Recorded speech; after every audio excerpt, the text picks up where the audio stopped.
오늘 말씀을 보도록 하겠습니다. 구약성경 출애굽기 32장 21절에서 35절까지의 말씀입니다.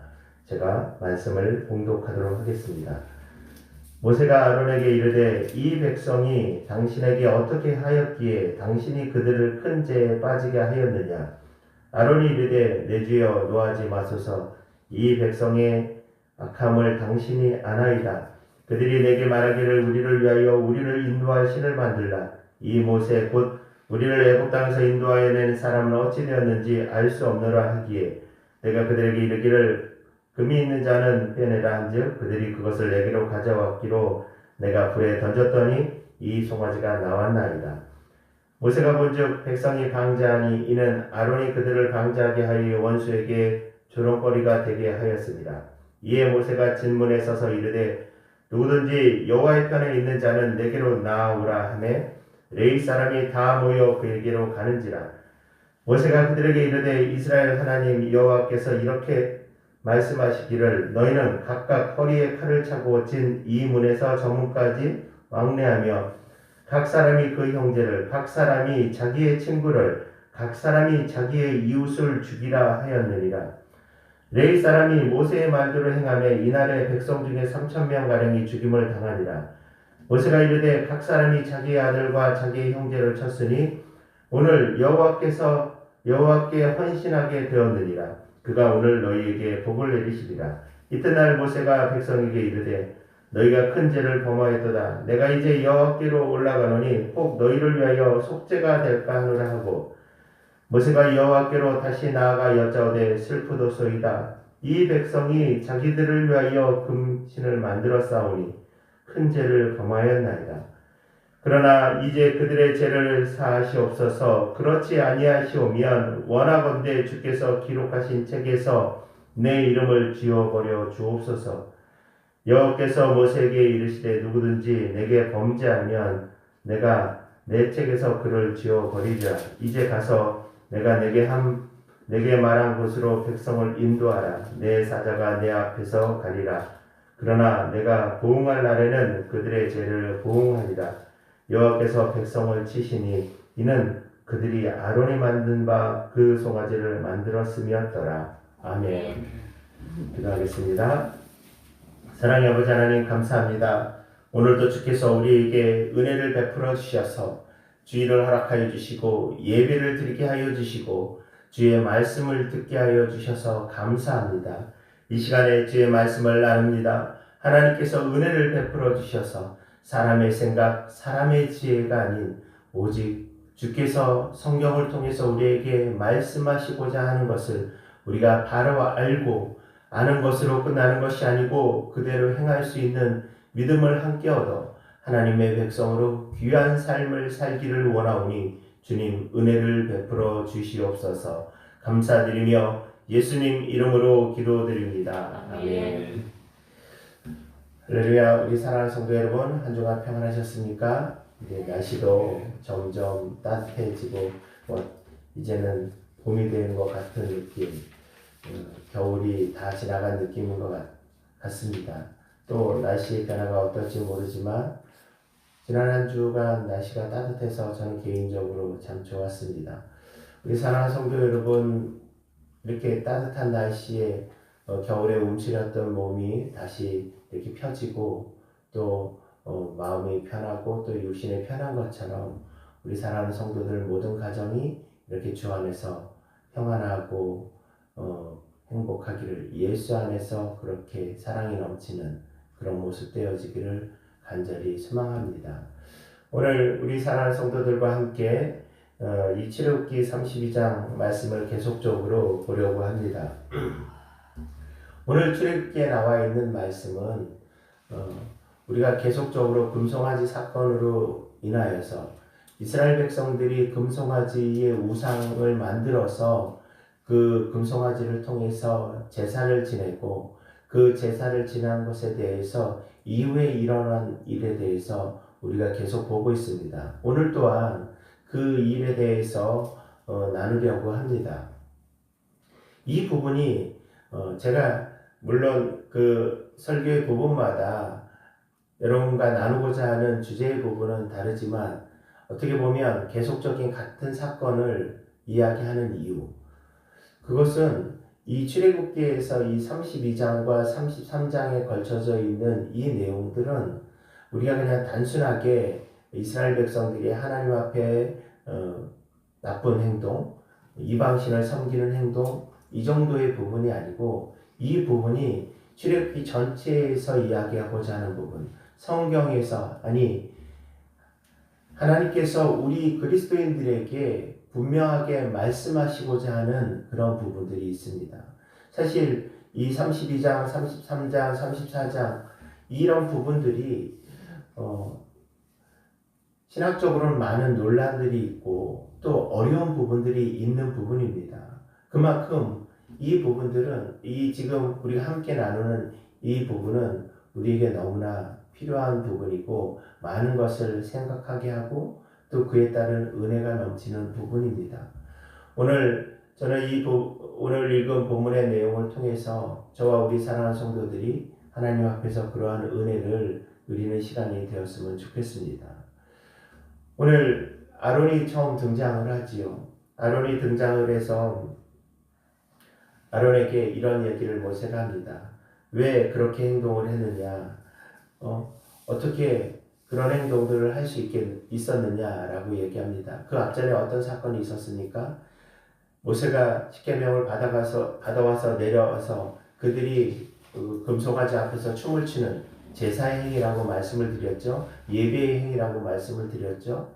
그들이 모든 음란한 행동들을 하며 그렇게 제사를, 나름 그 이방신에게 제사를 지내고 있었을 때 모세가 그 광경을 보고 너무 화가 나서 하나님께서 만들어주신 십계명을 그들에게 던졌습니다. 그리고 그 금송아지 신상을 다 부수고 그것을 가루로 만들어서 물에 흘러버렸습니다. 그리고 그것을 마시게 했습니다. 왜 그들에게 그렇게 했습니까? 왜 그것을 그렇게 마시게 했을까요? 이스라엘 백성들에게 알려주고자 했던 겁니다. 너희들이 그게 신이라고 여겼던 것, 이렇게 부셔도 아무 힘도 쓰지 못하고, 이렇게 버려도 아무 힘도 쓰지 못하고, 이렇게 너희가 마셔도 아무 일이 일어나지 않는 그런 아무것도 아닌 것이다 라는 것을 그들에게 각인시키기 위해서 모세가 그들에게, 이스라엘 백성들에게 그렇게 했습니다. 그리고 아론에게 이야기합니다. 아론, 당신이 이들의 지도자인데 어떻게 이렇게 이런 말도 안 되는 행동을 그냥 방관하고 그렇게 했습니까? 라고 얘기했을 때 21절에 이렇게 얘기하죠. 이 백성이 당신에게 어떻게 하였기에 당신이 그들을 큰 죄에 빠지게 하였느냐. 그들을 큰 죄에 빠지게 하였다라고 모세가 분명하게 말씀하고 있습니다. 아론의 죄는 무엇이었습니까?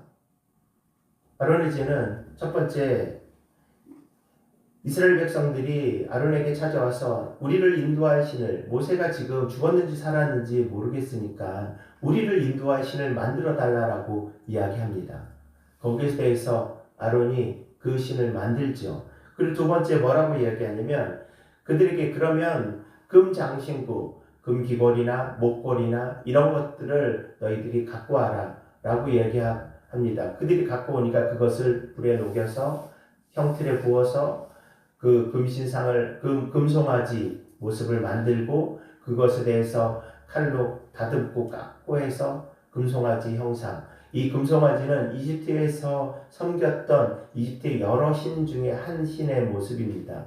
그런 신상을 비슷하게 만들어서 이것이 너희를 인도하여 낸, 우리를 여기까지 인도하여 낸 우리의 신이다라고 이야기를 합니다. 이것이 어떤 잘못을 저지르고 있는 것입니까? 첫 번째, 이스라엘 백성들이 아론을 향해서 여러 명, 아주 많은 사람들이 찾아왔을 겁니다. 그래서 아론이 생명의 위협을 느꼈을지도 모르겠습니다. 무서울 수도 있습니다. 우리를 위해서 신을 만들어 달라고 이야기했을 때 아론이 어떻게 해야 될지 모를 수도 있습니다. 그런데 아론은 지금 어떤 위치에 있습니까? 아론은 모세가 지금 시내산에 올라가서 하나님을 만나고 있는 이 상황 가운데 임시적으로 지도자의 권한을 위임받은 사람이었습니다. 그렇기 때문에 그는 이스라엘 백성들에게 바른 것을 가르쳐 주어야 되는 모습이었습니다. 그럼에도 불구하고 이 아론은 그렇게 하지 아니하였습니다.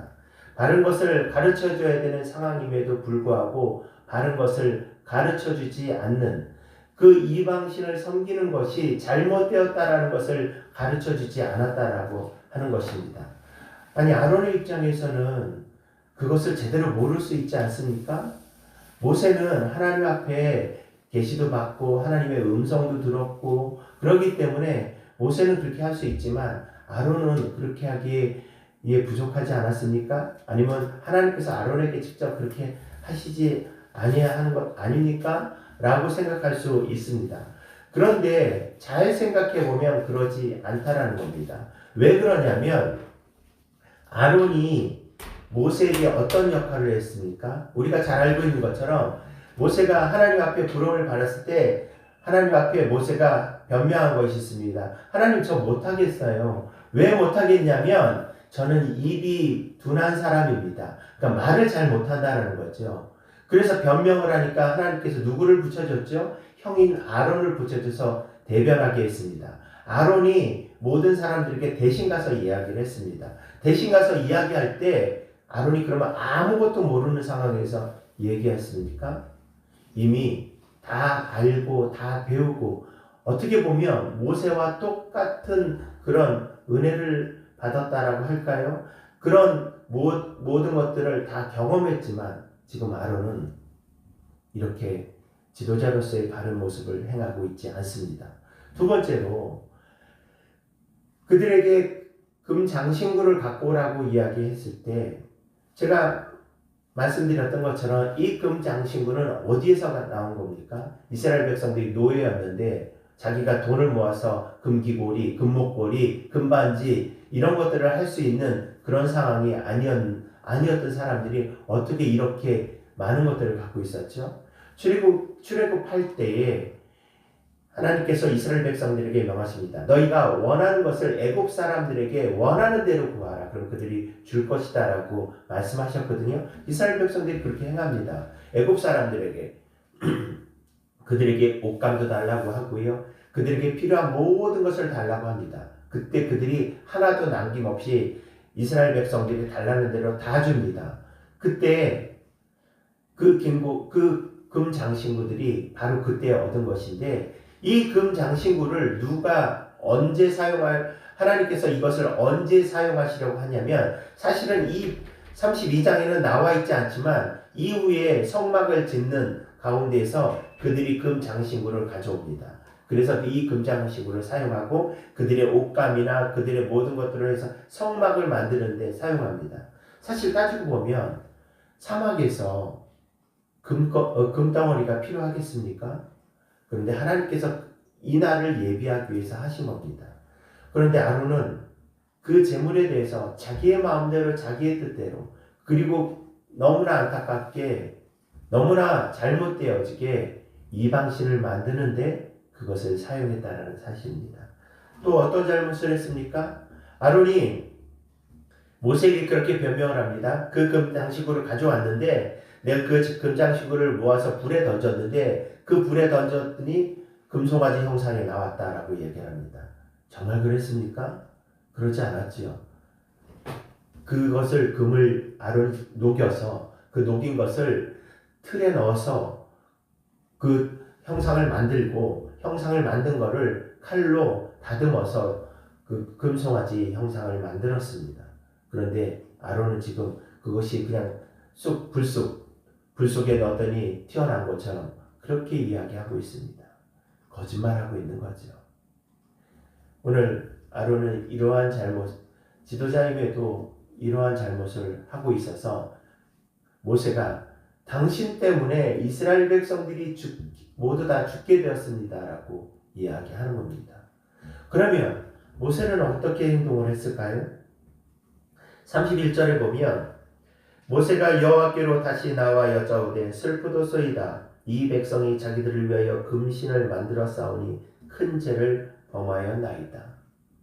하나님, 우리 백성들이 하나님 앞에 금송아지 만들어서 큰 죄를 저질렀습니다. 너무나 슬프고 안타깝습니다. 하나님, 큰 죄를 저질렀습니다. 라고 회개합니다. 모세가 잘못했습니까? 모세는 그때 어디에 있었습니까? 시내산에서 하나님을 만나고 있었습니다. 모세가 잘못한 게 없었지요. 모세가 회개할 것이 있었습니까? 잘못했습니다. 라고 이야기를 합니다. 그리고 이어서 32절 이렇게 말씀하고 있습니다. 그러나 이제 그들의 죄를 사하시옵소서. 그렇지 아니하시오면 원하건대 주께서 기록하신 책에서 내 이름을 지워버려 주시옵소서. 라고 그렇게 말씀합니다. 기록하신 책에서 내 이름을 지워주세요. 이 기록한 책은 무엇을 얘기하냐면 계시록에 보면 생명책이 나옵니다. 그거와 동일한 겁니다. 물론 하나님께서 책에 기록해서 누구누구는 이렇게 구원하고 누구누구는 이런 표현은 아니고 그런 모습은 아니지만 이 생명책 오늘 출애굽기엔 생명책이라고 이야기하지 않았지만 하나님께서 기록한 그 책에서 결국 내가 구원을 받지 못해도 됩니다. 지금의 얘기를 하면 그런 얘기가 아니겠습니까? 그 정도로 이스라엘 백성들에 대한 사랑하는 마음과 지도자로서의 책임감을 갖고 있었던 것이 바로 이 모세의 모습입니다. 제가 이렇게 하겠습니다. 제가 그 죄의 대가를 받겠습니다. 그러니 우리 이스라엘 백성들을 나의 사랑하는 백성들 하나님의 백성을 용서해 주세요. 라는 기도를 하나님 앞에 드립니다. 너무나 대단한 기도를 하고 있는 것 아닙니까? 지도자로서 멋있고 당연한 모습을 모세는 보이고 있습니다. 그런데 여기서 하나님께서 어떻게 대답하셨을까요? 하나님의 대답이 있으셔야 되잖아요. 그런데 오늘 본문에 어디를 보아도 하나님의 대답이 나와 있지 않습니다. 34절의 말씀을 보면 이제 가서 내가 내게 말한 곳으로 백성을 인도하라. 내 사자가 내 앞에 가리라. 그러나 내가 보응할 날에는 그들의 죄를 보응하리라. 앞에서 모세가 그렇게 기도하고 그 책에서 내 이름을 지어주세요. 그 백성을 용서해 주세요. 라고 그렇게 기도했을 때 하나님께서 그래 내가 우리 이스라엘 백성들을 용서해 줄게. 아니면 안 돼. 그들의 죄가 너무나 크기 때문에 그들이 여기서 다 죽어야 돼. 뭐 이렇게 예스냐 아니면 노냐라고 이렇게 말씀을 하셔야 되잖아요. 그런데 하나님께서 그 다음에 말씀하신 것이 백성을 인도해라. 어떻게 보면 그 질문에 대한 답을 안 하시고 다른 이야기를 하십니다. 왜 이렇게 하나님께서는 모세의 기도를 그렇게 말씀하셨을까? 모세가 그냥 가볍게 아무 생각 없이 그렇게 했기 때문에요? 아닙니다. 모세는 정말 죽을 각오를 하고 하나님께서 우리의 죄를 정말 용서해 주실까라고 생각하고 시내산에 올라가서 이렇게 하나님 앞에 기도했던 부분인데 하나님은 그것에 대한 답변을 하시지 않습니다.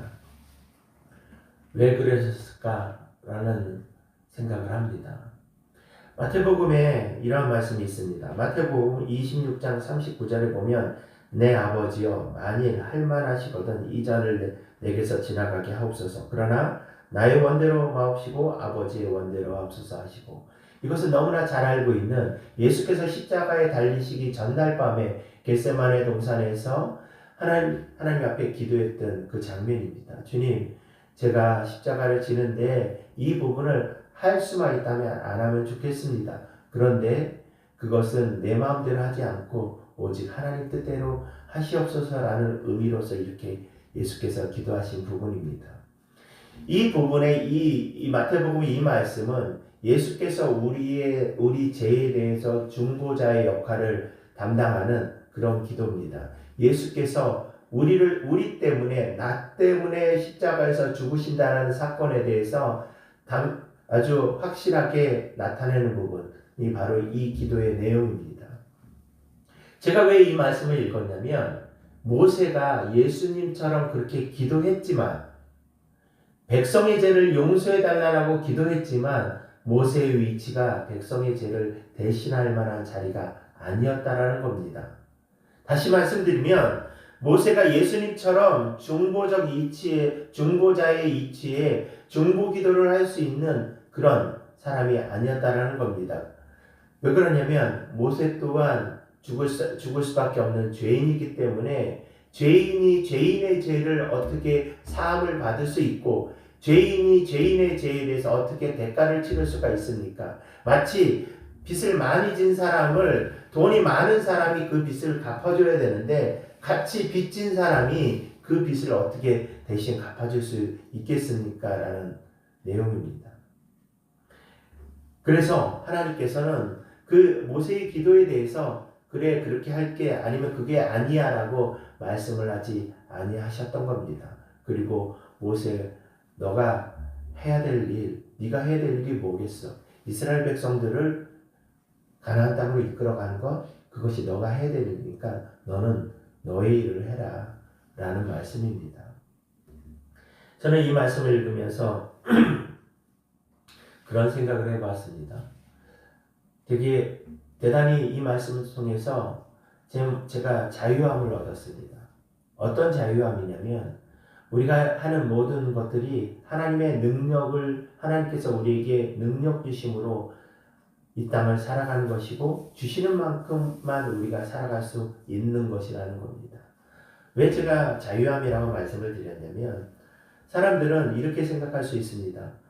아니 내가 이 세상에서 살면서 좀 돈도 많아지고 또 권력도 좀 있고 무언가 대단한 것이 많아서 사람들에게 이렇게 좀 하고 싶은데 왜 하나님 저에게 이런 거 주시지 않으시죠? 저도 좀 그렇게 하면 안 될까요? 라고 생각하는 부분들이 있습니다. 저 또한 순간순간 그런 생각이 들 때가 많이 있습니다. 그런데 이 부분이 우리가 고민한다고 우리가 괴로워한다고 우리가 답답하다고 이런 문제가 그렇게 되어지는 것이 아닙니다. 결국 무엇이냐면 우리가 이 땅에서 살아가는 이유 중에 하나가 무엇입니까? 천국에 가서 하나님 나라에 들어가서 사는 것이 가장 귀하고 행복하고 만족한 삶인데 이 땅에서 여러 가지 괴로움과 답답함과 힘듦이 있음에도 이 땅에서 하나님께서 우리에게 최선을 다해서 이 땅에서 살라라고 하신 목적이 무엇입니까? 그것은 하나님의 백성으로 하나님의 백성답게 아직 예수 그리스도를 알지 못하는 그들에게 복음을 전하며 이 땅의 삶을 이어가라는 하나님의 뜻입니다. 그런데 우리는 그런 모습을 잘 하지 못할 때가 많이 있죠. 그때마다 나는 능력이 없고 나는 무엇을 못하고 나는 왜 내 인생의 모습이 이런가? 라고 좌절하고 낙담할 때가 있습니다. 그런데 그것은 하나님께서 우리에게 주시는 만큼만 우리가 할 수 있습니다. 우리가 생각할 때 모세가 얼마나 대단한 사람입니까? 지금 모세의 기도는 내가 죽겠습니다 하나님 이렇게 사생결단하는 마음으로 기도했는데도 하나님께서 그거에 대해서 잘했다라고 아니 잘못했다라고 어떤 말씀도 하지 아니하신 것. 네가 그것을 할 수 없어. 내가 그것을 할 수 있는 일이야 라는 말씀이지요. 그렇기 때문에 우리는 낙담할 필요가 없습니다. 다만 우리는 이렇게 기도해야죠. 하나님, 제가 하나님 앞에 쓰임 받기를 원합니다. 제가 하나님 앞에 사용되어지길 원합니다. 저는 이러한 것들을 못하는 사람이지만 하나님께서 하실 수 있습니다. 그렇기 때문에 하나님, 저를 사용하여 주시옵소서 라고 기도하는 것 필요합니다. 반대로 나는 아무것도 못하기 때문에 지금 내 현실은 이러기 때문에 낙담할 필요가 없다라는 겁니다. 제가 이 말씀을 준비하며 어떤 시인의 시가 생각났습니다. 여러분들이 잘 알고 있는 시의 내용인데 제가 한번 읽어보도록 하겠습니다. 나 가진 재물 없으나 나 남이 가진 지식 없으나 나 남에게 있는 건강이 있지 않으나 나 남이 없는 것 있으니 나 남이 못 본 것 보았고 나 남이 듣지 못한 음성 들었고 나 남이 받지 못한 사랑 받았고 나 남이 모르는 것 깨달았네. 공평하신 하나님이 나 남이 가진 것 없지만 공평하신 하나님이 나 남이 없는 것 갖게 하셨네. 제가 시를 아름답게 읽지는 못하였지만 우리가 잘 알고 있는 그 찬양의 그 내용 아닙니까? 이 찬양, 이 가사를 쓴 분이 송명희 씨라는 뇌성마비 그 장애인입니다. 여러분들이 이 송명희 시인에 대해서 잘 알고 계실 겁니다. 혹 모르신다 할지라도 이 찬양의 이 시를 바탕으로 만들었던 찬양을 우리가 한두 번은 들었을 만한 사람들이 잘 알고 있는 찬양의 내용이 아닙니까? 그런데 이 뇌성마비 환자의 장애인인 이 송명희 씨는 나면서부터 이런 모습, 아무것도 할 수 없고 그 가정적으로도 물질적으로 어려움을 겪으면서 여러 번 죽기를 소망했고, 왜 나 같은 인생, 왜 나 같은 모습을 만들어 주셨습니까? 라고 원망 속에서 성장했던 이 송명희 시인에게 하나님께서 어느 날 찾아오셔서 내가 너를 사랑하고 내가 너를 만들어주고 내가 너를 사용하겠다라는 말씀을 하셨습니다. 그리고 이 송명희 씨가 말 한마디 제대로, 뇌성마비 장애인이기 때문에 말 한마디 하기도 어려운 상황에서 사람들에게 5분 10분의 얘기를 해도 몇 마디 하지 못하는 그런 상황 속에서 그렇게 했음에도 불구하고 많은 사람들이 그 안에서 은혜를 받고 감동을 받고 하나님 앞에 감사하고 다시 살아갈 힘을 얻었다라는 그런 고백들을 듣는 그 자리에 사용되어지는 사람이 된 것, 그 사람이 바로 송명희 시인입니다. 우리의 현실적으로 우리의 모습을 볼 때 하나님 앞에 우리의 모습은, 아니 세상에서 보면 어쩌면 우리의 모습은 대단히 초라해 보일 수 있습니다. 점점점 나이를 먹어가며 몸은 점점점 예전과 달라지고 내 환경은 내 눈에 내 기대치보다 바뀌어가는 것 같지 않고, 그리고 하나님 앞에 나의 인생은 무엇인가 라고 생각할 수 있는, 또 이 시대에 2021년도를 살아가면서 더 많은 그런 생각을 하는 많은 사람들에게 하나님께서 무엇이라고 말씀하시냐면 내가 하는 것이다 라는 말씀을 하십니다. 그것은 너는 아무것도 못하는 존재이다 라는 것을 말씀하고자 하시는 것이 아니고, 내가 너와 함께하고 내가 너에게 능력을 허락하여 주시겠다 라는 말씀인 것을 기억하시길 바랍니다. 그 가운데 힘을 내어주는 우리 성도들 되어지길 바랍니다. 두 번째로 레인에 대해서 잠깐 생각을 해보고자 합니다. 오늘 보면 레인이 등장합니다. 어떻게 등장합니까? 모세가 여기서 죄를 짓지 않은 사람들은 다 모이라고 이야기를 합니다. 그래서 모입니다. 그 모인 사람들이 보니 레이 지파였습니다. 레이 지파인 사람들에게 이렇게 명령을 합니다.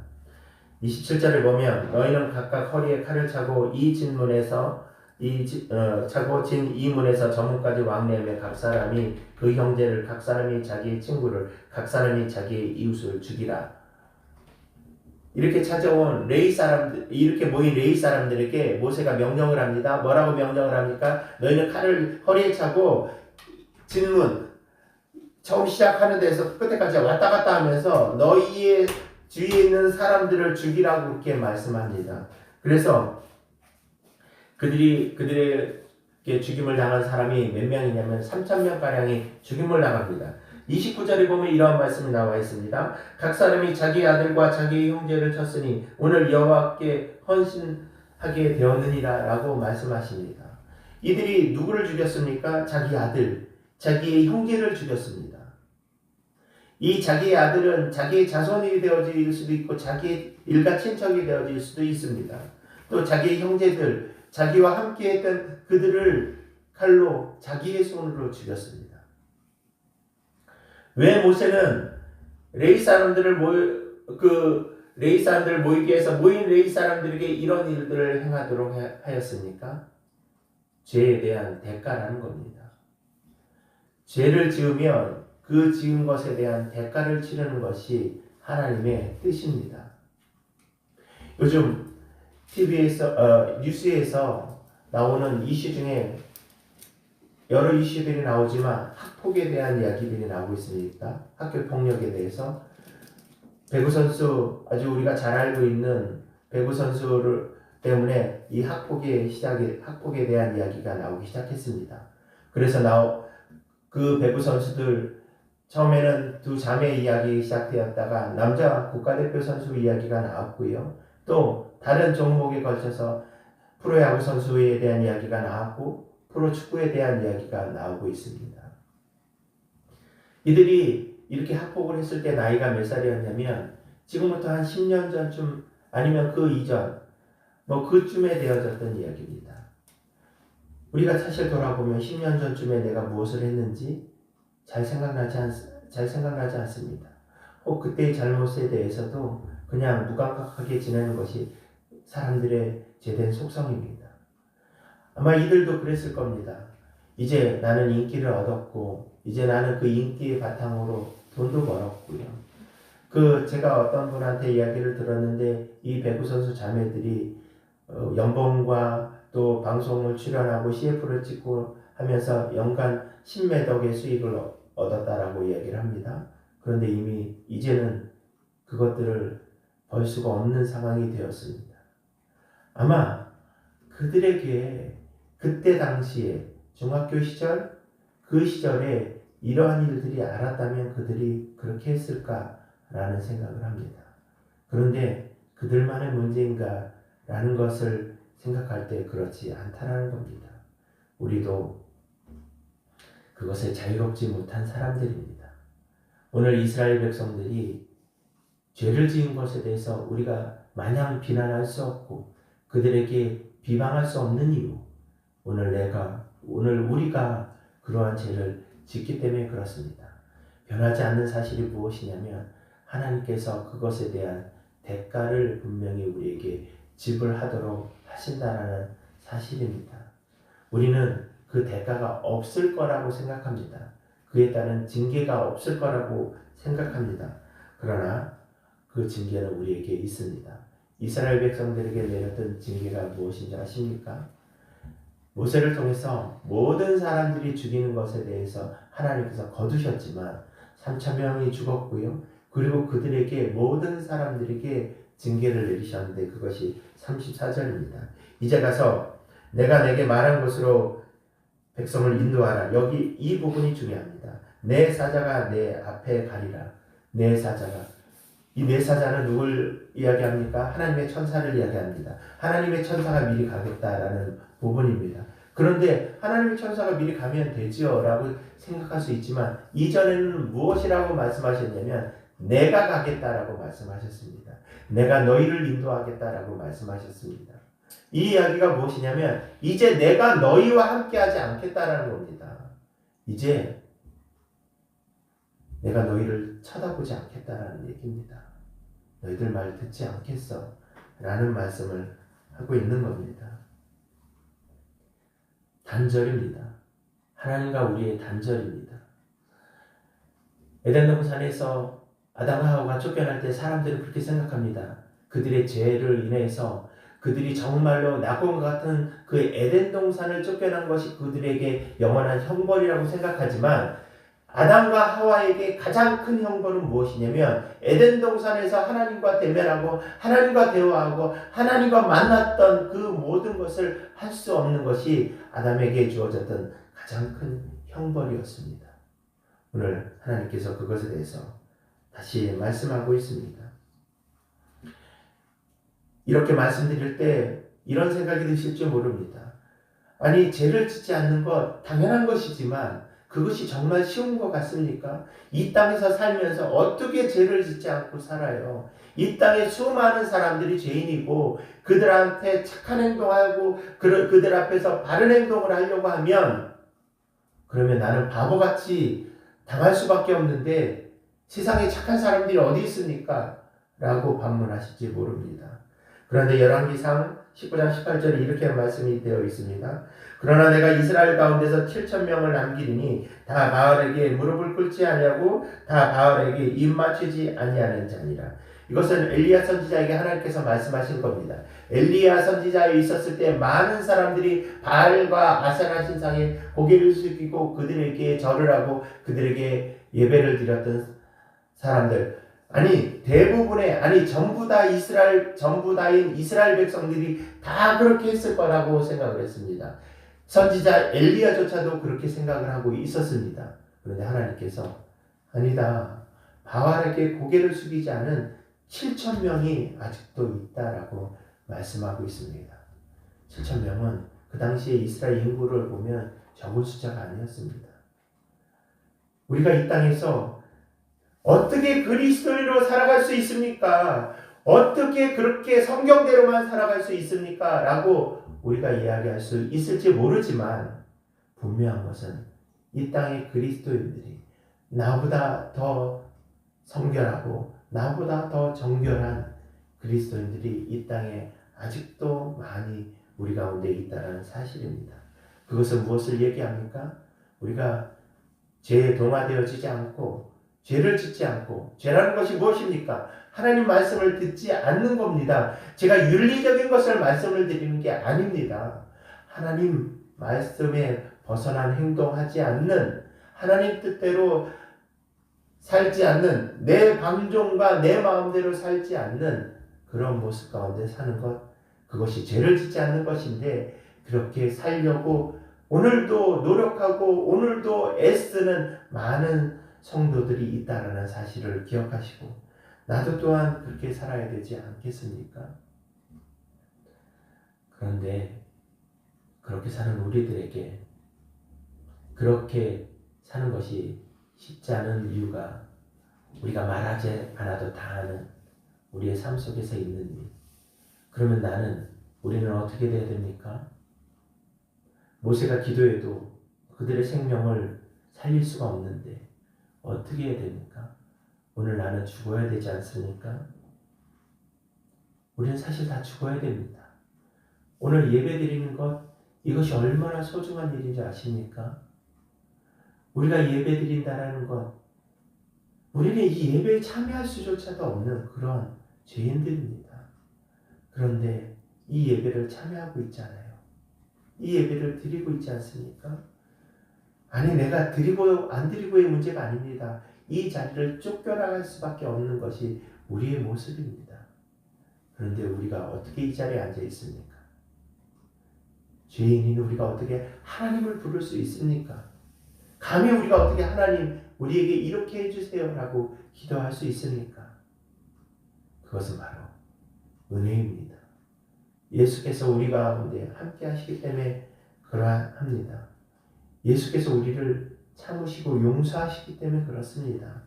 베드로후서 3장 9절에 보면 주의 약속은 어떤 이는 더디다고 생각하는 것 같이 더딘 것이 아니라 오직 너희를 대하여 오래 참으사 아무도 멸망치 않고 다 회개하기에 이르기를 원하시느니라. 이것이 하나님의 마음입니다. 그렇기 때문에 오늘 우리가 여기 있습니다. 사랑하는 성도 여러분, 오늘 말씀 가운데 죄에 대해서 말씀을 드려서 마음이 불편하십니까? 죄인이라고 이야기해서 마음이 좋지 않으십니까? 죄인이라고 말씀하신 하나님의 마음은 어떠하시겠습니까? 잘못되었다라고 내 사랑하는 아들, 내 사랑하는 딸에게 너는 잘못되었어, 너는 죽어야 돼라고 말씀하시는 하나님의 마음은 어떠하시겠습니까? 그런데 그 하나님께서 그렇게 말할 필요도 없이 너는 죽어야 돼, 지금 당장 없어져야 돼 라고 우리를 없이 하실 수 있는 분이 왜 우리에게 참고 계십니까? 우리를 사랑하시기 때문에 그러합니다. 이 말씀을 통해서 우리에게 말씀하시고자 하는 것이 무엇입니까? 죄인이라고 좋은 글씨 써서 고개 못 들게 다니게 하려고 하시는 것이 아니고 그럼에도 내가 너를 사랑한다라는 하나님의 사랑의 표현입니다.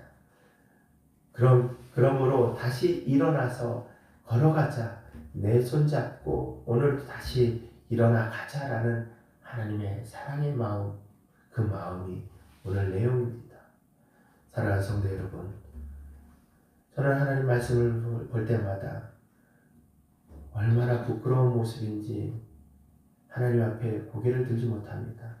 사람들에게 다 이야기할 수 없지만 하나님은 저희 죄를 다 아시잖아요. 그래서 많은 시간 좌절하고 낙담할 때가 많이 있습니다.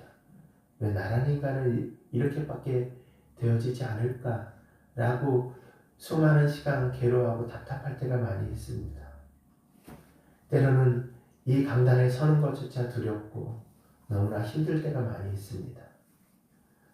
내가 우리 사랑하는 성도들보다 무엇이 잘하는 것이 있어서 과연 하나님 말씀을 전할까라는 생각이 들 때가 많이 있습니다. 그러나 그때마다 하나님께서 네가 잘나서 그런 것이 아니야. 너를 내가 용서해 주었기 때문에 이 자리에 있는 거야 라는 말씀을 저에게 주십니다. 사랑하는 성도 여러분, 우리는 잘나지 못했습니다. 그러나 우리는 하나님의 백성으로 귀한 사람이고 잘난 사람입니다. 하나님께서 인정한 하나님의 백성입니다. 그 하나님을 바라보며 오늘도 주 안에서 기쁨으로 살아가는 우리 모든 성도들 되어지기를 간절히 소망합니다. 기도하겠습니다.